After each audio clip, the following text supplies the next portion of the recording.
Let's look at an example of paragraph 75. Now guys, this is quite a comprehensive lecture example I've given you here. I've given you very different situations. I've even incorporated some VAT into this. So this is an example where we start bringing things all together. So example 1. DP2I Limited is a registered VAT vendor with a 31 December year end. It has one shareholder, Mr. X. On the 1st of June of the current year of assessment, DP2I Limited distributed one of its laptop computers to Mr. X as a dividend in specie. The laptop was previously acquired and used by DP2I Limited's accountant. The laptop had originally cost 17,100 rands including VAT. The total amount of allowances claimed under section 11E was 8,750 and the open market value, remember open market value means including VAT, at the time was given to Mr. X is 7296.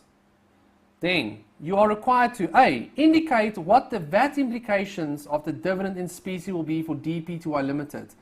You may assume that Mr. X is also a registered VAT vendor and will be using the computer in the carrying on of trade. So Mr. X is a shareholder. B. What is the VAT implications of the dividend in specie for DP2I Limited? And you may assume that Mr. X is not a registered VAT vendor. So let's first talk about that. Okay, now, guys, Mr. X owns all of the shares. So he owns more than 20% of the shares. So that means he is a connected person. Now I'm going to remind you of this, if in case you've forgotten, in terms of the VAT Act. The VAT Act says when you have connected persons, you have to consider certain rules. Now the first thing I want you to see is that there are different opinions on how to treat this out there.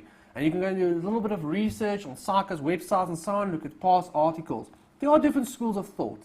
The one school of thought says, when you give away an asset, a dividend in specie, like this computer, you are having it's a change of use, or a change in use, because of the fact that you wanted to use it for business, now you're not using it for business.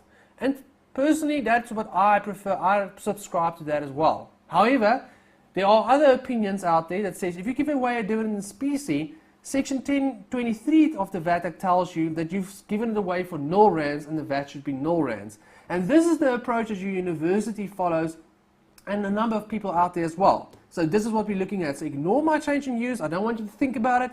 Don't want you to argue it with me. Don't want you to argue it with the examiners. This is the approach by your university. Stick with your university's approach. There are different schools of thought. This is the school of thought that your university is following. Okay, so Section 1023 tells you that if you give away an asset or you give away something for free, it has a 0 output VAT.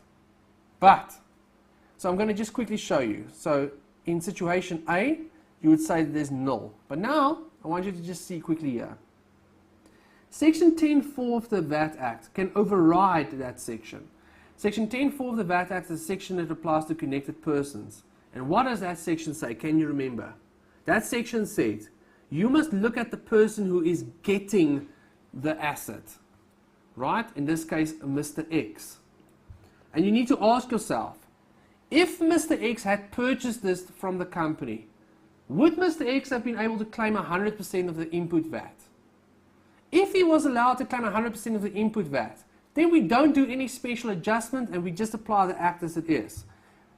So you'll have 0 output tax. However, if Mr. X could not claim the input tax, then you need to calculate the output tax at its market value.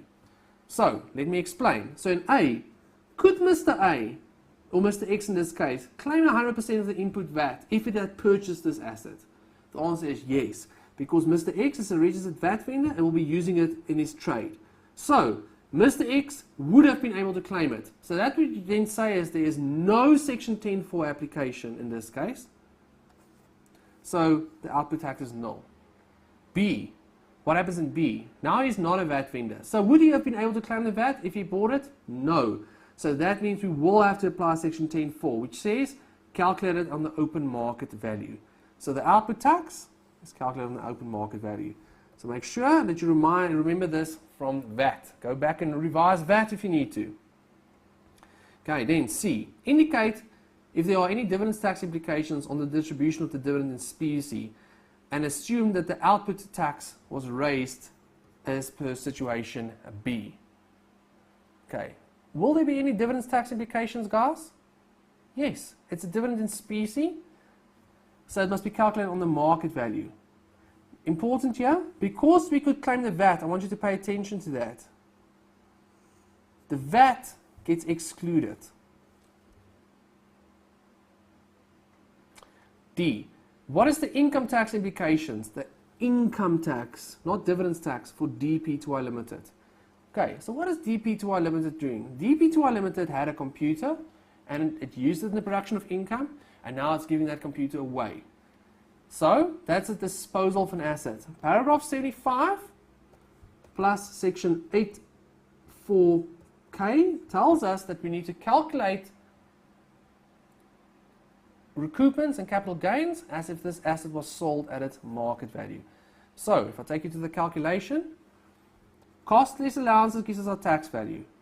You are treated as if you sold it at its market value, remember, excluding VAT. So it gives us a recoupment.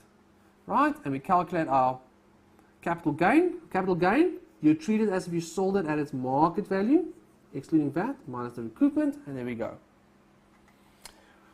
Right. E, calculate the income tax implications for Mr. X in situation A, where the output tax was null, and assume that the remaining useful life of the asset was 2 years and that Mr. X used it for 7 months.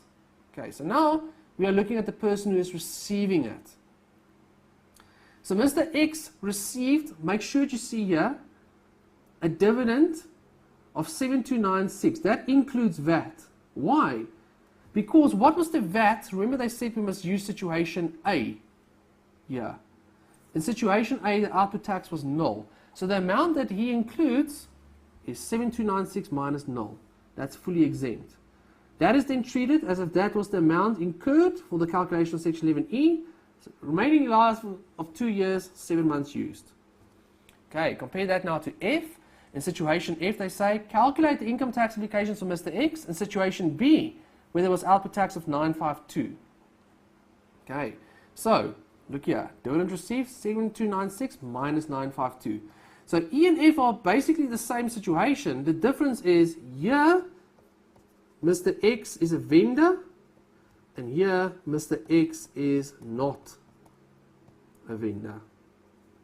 Right, and it looks weird that the VAT was paid there. Can you see when it's not a vendor? But remember, we determine it based on the output tax. So go back to those A and B of this question. So use 6344, so use 6344 for wear and tear as well. Okay, so as you can see, guys, it takes into account this is a good place to integrate VAT, income tax, and dividends tax all in one.